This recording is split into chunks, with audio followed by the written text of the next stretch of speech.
大家好啊，歡迎又嚟到呢個不倒翁頻道。今日係2026年2月26日，第1882集。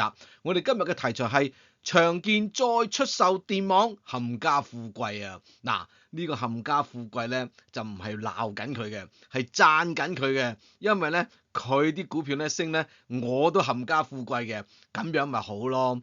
嗱，話說今日收到嘅消息啦，長建啦。咁咧就會出售呢個英國嘅電網。嗱，幾年前咧佢已經話出售過一次㗎啦，大家都記得㗎啦。1500億人哋出到1500億，佢都唔肯賣。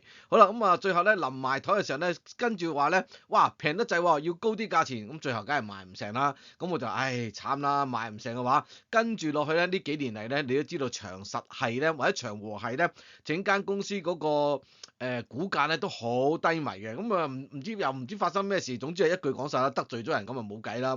好啦，最近咧又走翻出嚟啦。嗱，喺2026年或者2025年至到2026年呢一段時間裏邊啦嚇，你見到咧呢個長和係咧嗰種嘅賣資產嘅方法或者個速度咧就越嚟越快脆嘅。咁呢一個咧都係啱數嘅，因為我都係咁樣諗嘅。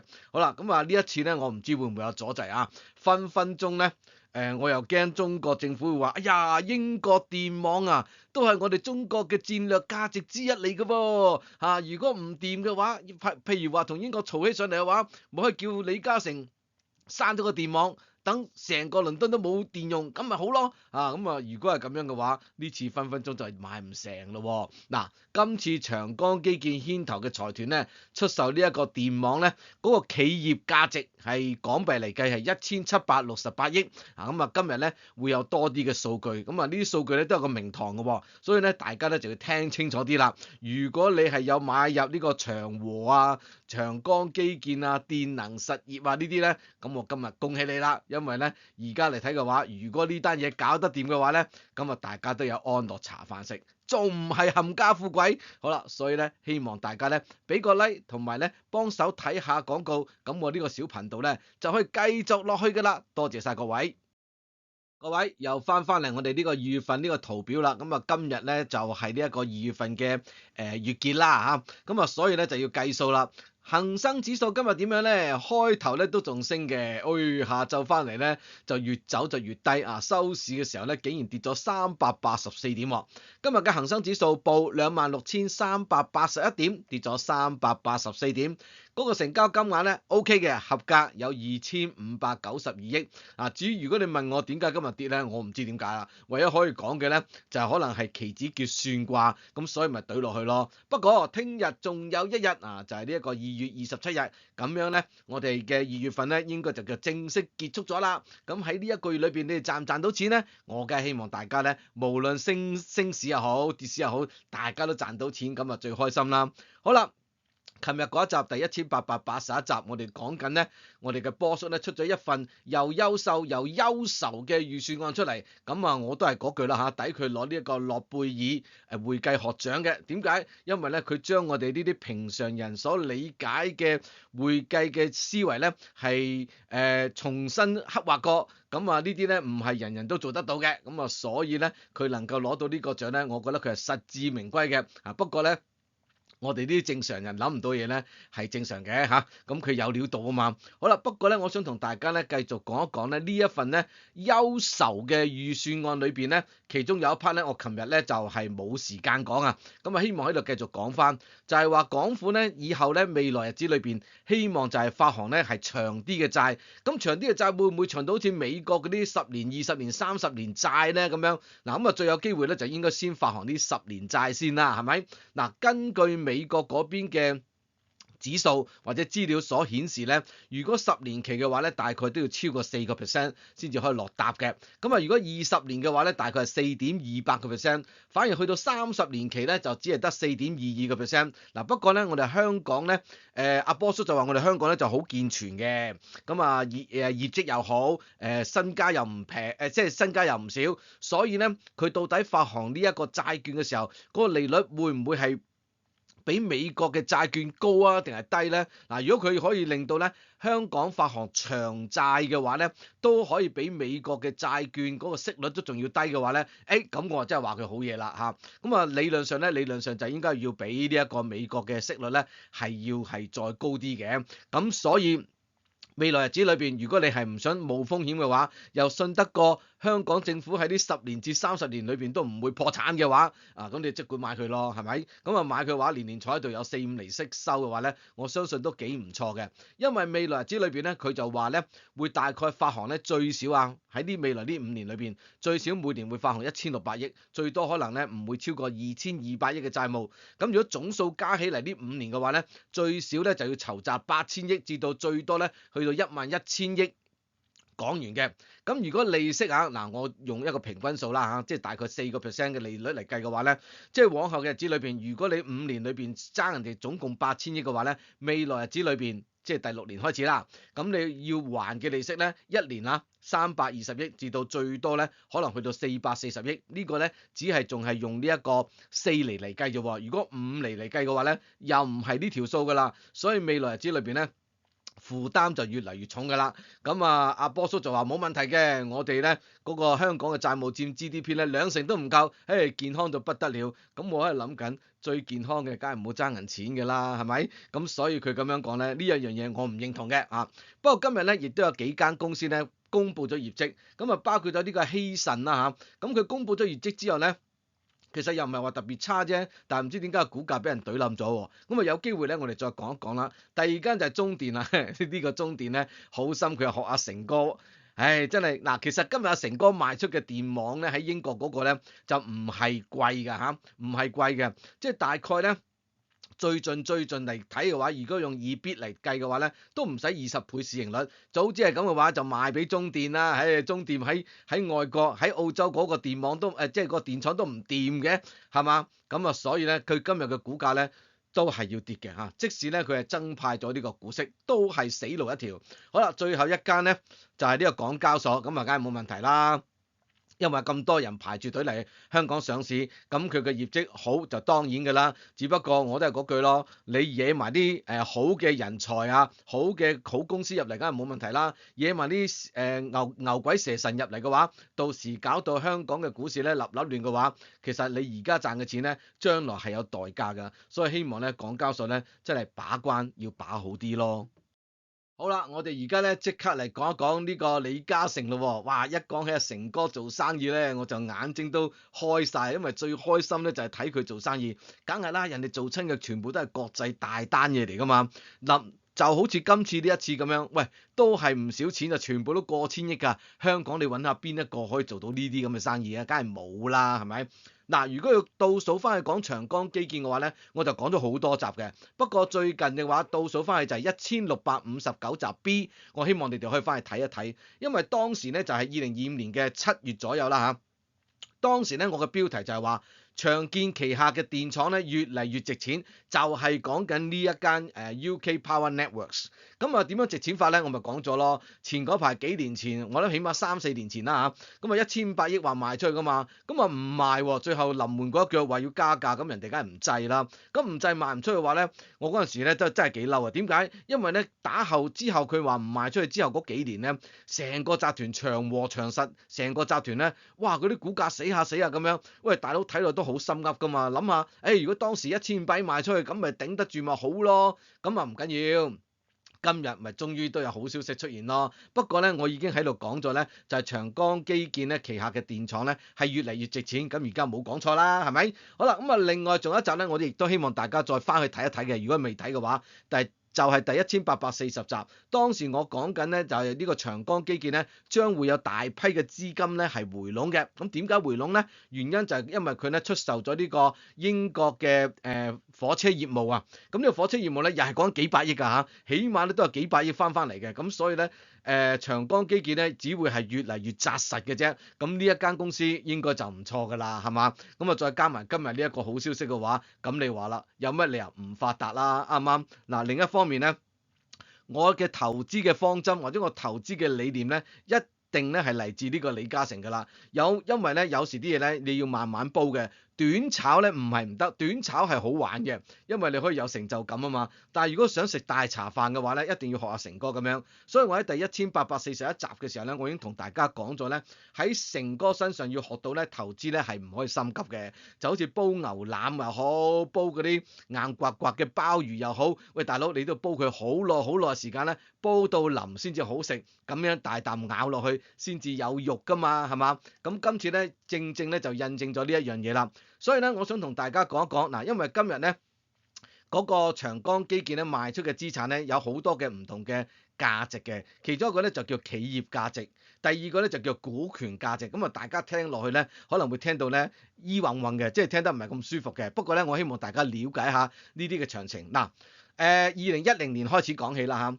2010年嘅時候咧，嗱當時係咪呢三間公司嘅股權唔緊要，最緊要而家咧係呢三間公司擁有，就係由長實、長建同埋電能咧係擁有呢一間英國嘅電廠嘅。不過咧，我哋倒數翻去2010年嘅時候咧，當時呢一間公司嘅企業價值咧就係大概係57億7500萬英鎊。嗱，今日當佢58億啦，好計數啦。嗱，呢個企業價值係咩意思咧？即係話當時咧長建牽頭嘅公司咧買入呢一間公司嘅時候咧，就連埋佢嘅債務咧就計晒落去，就係叫做企業價值啦。咁咧就係大概係接近58億鎊左右啦。咁當時都好高價錢㗎。如果冇記錯嘅話咧，當時喺香港嘅報紙嘅標題咧就好似話佢係用700億港元咧係收購咗呢一間嘅英國電網嘅。好啦，咁啊，但係咧嗱，2010年嘅時候咧，買入嚟嘅時候，企業價值就大概58億啦。今次賣出去嘅話咧，個企業價值咧就係168億喎，哇，多咗個零頭出嚟添，係嘛？咁係咪好犀利啊？係啊，如果用港幣嚟計嘅話咧，大概係1768億港元。好犀利啊！較當時收購價咧係高咗咧，大概係1.9倍，咁你好計啲當佢2倍啦，係咪？咁呢一個咧就叫企業價值啦。好啦，咁啊，但係實收咧，嗱，如果實際收到嘅錢咧就叫做股權價值嘅。咁今次咧2010年嘅時候，當時長江基建牽頭咧，真係俾現金俾出去嘅話咧，大概係25億5千鎊左右嘅啫。記住係25億5千鎊左右就買咗呢間廠翻嚟啦。咁好啦，今次賣出咧呢一個股權嘅價值咧係以105億鎊賣出嘅，係嘛？咁所以係咪價值係咪多咗好多倍啊？梗係啦，係咪先？好啦，自從買咗2010年買咗呢一間電網翻嚟之後咧，咁呢間電網都會產生好多嘅盈餘噶嘛，係咪？咁呢啲盈餘咧一共咧就有44億鎊咧係派咗俾股東，咁咪即係話理論上呢44億鎊咧就應該係俾長實、長建同埋電能咧係已經掘咗落肚啊，攤分咗噶啦，所以咧。如果就咁計嘅話，就咁計股權價值，當年用25億鎊買翻嚟嘅話咧，而家淨係派翻啲股息收到44億鎊，一早就沒咗本啦，係咪先？所以根本就係無本生利嘅。而家再用大概超過105億鎊賣出去嘅話咧，咁就代平安咯。所以呢一個項目裏邊咧，以現金嚟計嘅回報率咧係超過6倍嘅。咁你話啦，喺2010年買入，2016年初賣出，大概15至16年左右啦。咁啊賺到6倍，咁勁唔勁？咁啊梗係勁啦，大佬，因為咧個金額已經夠大啊嘛，係咪先？仲要賺6倍喎，咁所以咪發達咯。好啦，咁啊而家咧要整一張圖咧俾大家睇一睇。嗱，呢間法國嘅公司，呢間集團咧就終於肯出手咧，就買入呢一個英國嘅電網啦。咁呢個英國嘅電網咧，而家咧就係由3間公司咧就攤分咗佢嘅股權嘅。咁啊分別就係啱啱先講嘅長實、長建同電能嚇。咁啊以長實咧就揸住20%，長建咧就揸住40%，電能咧亦都揸住40%。好啦，咁如果嗱今次收到嘅錢係以105億鎊嚟計，唔係以呢一個企業價值係以呢一個股權價值嚟收錢嘅話咧，大概有105億鎊咧係佢哋呢3間公司會收到嘅。咁長實揸住2成嘅話咧，大概如果以港元嚟計咧，就收到221億左右。咁呢一次咧賣出去咧可以得到嘅收益咧就係84億元。咁我都係嗰句咯，最緊要就係喺呢個6月底之前咧，呢一間公司賣出，即係呢個電網賣出嘅情況咧，唔好有任何嘅變卦就得㗎啦。即係我而家都好驚㗎，因為咧就係而家咧冇人出聲嘅時候咧，我先至覺得咧係最危險嘅時候。你點知突然間會唔會講呢個UK Power Networks 又成為啲咩國家戰略嘅價值嘅資產之一啊？咁到時又唔賣得，咁點算啊？真係驚㗎，係咪？咁啊，而家暫時當佢冇事先啦。好啦，另外咧就要講電能啦，電能亦都揸住呢一間英國電網40% 㗎嘛。咁如果講收現金嘅話咧，佢就可以收到443億，哇，發達啦！電能本身咧就已經係冇乜爭人錢㗎啦，再收埋呢一筆錢嘅話咧，咁啊真係肥仔水啦！肯定係現金流啊，唔使講啦，乜都唔使講。而呢一次嘅收益咧，佢大概係收到107億咁就，點解咁奇怪嘅？同長江基建嘅數字好似有少少唔同喎。係因為電能實業咧，佢嘅阿媽咧就係呢個長江基建，所以佢賺到嘅錢咧有一部分咧係要上繳，即係要撥翻俾呢個長江基建嘅，所以佢嘅收益咧就冇呢個長江基建咁多，但係咧都有超過107億。咁107億嘅話咧，都差唔多等同佢2年嘅盈利嚟㗎啦，係嘛？咁所以呢間公司唔錯㗎啦，冇問題㗎啦。咁啊，最大得益者當然就係呢個長江基建啦。長江基建咧，首先又會收翻400幾億嘅現金翻嚟啦，而且今次咧大買賣當中咧，加埋呢一個電能嘅一部分嘅股權嘅收益之下咧，佢嘅收益最多有成145億元嘅。咁你話啦，係咪肥仔水啊？咁啊，梗係肥仔水啦。不過最肥仔應該就係1號仔咯，因為咧長建咧有70幾個%咧係由1號仔擁有㗎嘛。咁所以咧呢啲電能嘅現金啊，長建嘅現金啊，全部都會歸入去由呢一個1號仔去管理㗎嘛。咁所以咧1號仔咧理論上咧就起碼咧就有成800幾900億咧係翻嚟佢嘅手上嘅。咁所以咧佢而家嘅錢咧就越嚟越多。咁當然啦，還債又好，做其他又好，總之一句講晒。穩陣係嘛？好啦，咁既然咁穩陣嘅話，咁呢一間公司今日嘅股價點樣啊？嗱，全線上升啊，包括咗呢個1號仔，雖然咧佢唔係話直接擁有呢個股權，佢係間接嘅，但係咧都升4.5%。咁啊，電能升3.7% 啦，長江基建升4.5%，同呢個1號仔睇齊。咁啊，呢個1113咧就升得嗰3% 係最少嘅。不過千祈唔好嫌少啊！呢度咧呢啲咁嘅收益咧好難得㗎，一次過咧將2-3年嘅盈利咧都賺翻嚟啦。咁啊，呢個長實咧，其實佢都係一間淨現金公司嚟㗎啦。如果收埋呢一筆錢，咁以後咧佢賣樓又好，收租又好，收到幾多咧都係全部都係正數嚟嘅，係嘛？咁啊亦都唔需要再俾利息出去。咁所以咧呢一間公司係咪越嚟越穩陣啊？梗係啦。咁最後有啲咩搞咧？嗱。如果英國嘅資產裏邊咧，呢一間 UK Power Network 咧係最有價值嘅，假設啊，應該係最有價值㗎啦。咁如果最有價值嘅都肯賣得出去嘅話，咁即係話英國嘅其他業務咧就唔會唔賣出去嘅喎，係嘛？咁另一方面咧就係話呢個電能實業咧，因為佢都擁有呢個 UK Power Networks 㗎嘛，咁既然係賣得呢個英國電網出去話咧，呢個電能裏邊嘅資產咧就慢慢咧就可以拆細嚟賣㗎啦。咁如果我冇估錯話咧，長建應該就行呢一條路㗎啦。咁所以咧電能實業咧好可能咧俾人拆下咧就拆晒。不過我好耐之前已經講咗啦，你放心喎，電能實業唔會就咁俾佢放，長江基建唔會就咁放電能實業走㗎喎，一定咧將佢咧揸乾揸淨咧先至會俾佢走嘅。咁所以咧作為長江基建嘅股東咧就應該有福啦，因為咧所有嘅錢咧或者所有嘅利益咧應該咧係長建立晒之後咧先至會將呢個電能實業咧就係賤賣出去嘅。咁所以咧大家就唔使擔心啦。咁啊而家咧睇落去咧呢個股價咧就應該未升完嘅。咁啊希望咧佢繼續咧努力咁向上升上去，因為咧我哋仲揸住一部分嘅長江基建同埋呢個1號仔，咁啊梗係希望佢個股價升得越高越好啦。其實佢嘅股價咧應該大落後嘅，如果唔係俾人搞嘅話咧，唔係今日咁嘅股價㗎啦。咁啊希望佢繼續做好啲。但係未來日子裏邊有啲咩可以同大家分享？仲有佢有冇啲咩戰略嘅價值要再繼續作講落去？因為收翻嚟咁多錢，佢冇理由揸住啲錢唔喐㗎嘛。我相信咧係有嘅，以後有機會再同大家分享啊。好啦，最後呢一部分咧就要講下呢個美股動態啦。哇，琴日等咗一晚都係冇乜料到喎。不過最終咧呢三個指數咧都係向上升啦。咁啊向上升咧唔係一件壞事嚟嘅，因為咧我琴日咧都做到生意，即係哇等咗好耐啦，成個月差唔多咧下半個月咧都係冇乜生意做，等咗好多日，終於咧都有翻啲起色啦。琴日咧我就係見到呢個市上升啦。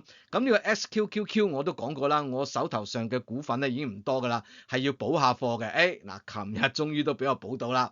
咁我咧就都係67.9毫幾嘅，咁佢收市咧就再跌多啲啦。但係其實咧我係落咗幾注咧係唔同價錢嘅，只不過咧只係獨沽一注買得到嘅啫。咁其餘嗰啲咧都係買唔到嘅。咁如果佢今晚再跌得深啲嘅話咧，我就唔排除咧會繼續咧吸納，因為而家嘅美國咧實在係立亂㗎啦。但係今晚睇落去咧，嗰個股市咧反而就立咗啲喎。好啦，琴日咧。我有冇做生意？有 Nvidia 我終於忍唔住啦！我原本真係打198.5賣出嘅，後來見個勢色唔對，降翻落嚟些少先，因為咧市場上咧我見到佢嗰個股價嘅波動咧唔係話特別犀利啊，咁所以咧有啲擔心咧，如果收咗市之後跟住公佈業績嘅時候，原來嗰個成績差啲嘅話，咁俾人懟翻落嚟，咁點算啊？所以我琴日咧就喺呢個196蚊開始咧，唔係應該係196.5應該係咁啊開始咧就賣出去嘅，咁啊賣咗3次，就一共咧就去到197.5咧就停咗落嚟啦，跟住咧佢個股價都冇繼續升上去啦。好啦，嗱咁我想同大家講一講咧，呢個 Nvidia 而家最重要睇嘅咧就係佢呢個P/E 呢個 P/E 個 ratio。好啦，嗱，我想同大家分享一下少少嘅信息。2024年嘅 net income 即係個純利咧就係992億左右嘅啫。咁啊去到2025年啱啱呢個第四季公佈埋之後咧，估計因為市場上咧有幾個唔同嘅數，不過我估計咗出嚟咧大概咧係1201億左右嘅美元嚇。咁所以咧嗰個市盈率咧就唔係好似而家所寫嘅咩66倍48倍咁高噶啦，係跌到落去咧係40倍都唔夠嘅。咁如果大家睇到呢個40倍之下咧，係咪會安心啲啊？咁佢今晚個股價咧都仲係升緊，但係個升嘅幅度咧就唔算話特別高嘅。不過唔緊要啦，我琴日都賣咗次出去咯，咁而家要再賣出去話，希望咧佢可以貼近呢一個全年嘅高位，即係大概係210幾蚊左右。咁到時咯，咪再出啲咯。反正呢一排咧買得最多，即係買股票嘅最多嘅就係呢一個台積電同埋佢。咁而家見佢升翻上去嘅話，咪快快脆脆可以套現一筆就套現一筆。因為呢個世界上咧，有時咧好難講嘅，係嘛？你等一等嘅時候，佢又會跌翻落嚟嘅啫。好啦，琴日咧仲有股票係可以咧賣出去嘅，我亦都賣咗出去嘅，就係呢個甲骨文啊，記唔記得我講咗啊？前一兩集先講話。喂，冇理由喎，佢嘅股價咧跌到離晒譜喎，咁所以咪喺138.7毫半啦。如果我冇記錯嘅話，係啦，喺138.7毫半咧就買入，咁果然咧喺呢一兩日裏邊咧，咁佢個股價升翻上去啦。琴日咧都算好價錢㗎啦，我由152蚊咧一路賣到出去153蚊就停咗落嚟，跟住咧就冇得再升啦。反而咧收市嘅時候，今朝一擘大隻眼，見到佢原來咧琴日升市都唔係算叫做升好多啫喎。咁我會唔會繼續買賣出去？會啊！如果佢今晚再跌翻落嚟，譬如話跌到落去得翻143蚊呢個水平嘅話，我一定買翻入嚟，係咯。反正咧，因為我高價買入啊嘛，咁而家咧就係靠呢啲咧買賣咧，就係將嗰個平均金額咧就拉低咗佢，咁將來出貨嘅時候就容易好多㗎啦。咁希望咧繼續有運行，咁就最好㗎啦。好啦，另外咧仲有一隻就係台積電啦嚇，咁台積電就唔使講啦，今晚而家睇個市咧都仲升緊，我咧就睇緊咧佢幾時衝破400蚊呢一個水平，如果衝破得到嘅話咧，咁就真係安慰到不得了啦。所以咧唔單止係李嘉誠嗰邊咧冚家富貴嘅，我哋呢一邊嘅美股咧都係咁冚家富貴嘅，所以我今日先至擺個財神爺出嚟啫嘛，係咪？好啦，另外咧美國而家要睇嘅話，我就要睇翻後半年嘅事啦，後半年咧就係呢個美國嘅中期選舉啦，係咪先？特朗普咧佢而家仲喺度自嗨緊，嗱呢個係我個人嘅意願啫。如果佢可以俾人懟冧嘅話咧，咁我咧就係會舉腳咧贊成，亦都會笑到開香檳嘅。即管睇下有冇咁嘅機會啦。因為大家諗一諗，如果冇佢喺度搞一陣嘅話，會唔會美股仲升得好呢？定係真係因為佢喺度，所以美股先升得咁好呢？我唔知道，但係我咧就覺得咧，佢係一個搞事分子嚟嘅，就唔係嚟幫助別人嘅。佢喺度咧搞亂咗世界嘅秩序，我覺得睇落去好唔舒服。所以喺我嘅個人嘅意願裏邊咧，我係希望佢喺中期選舉咧，共和黨係輸到撲街嘅。咁到時咧，可能有翻新嘅景象都唔出奇喎。好啦，呢一集就講到呢度為止，多謝晒各位。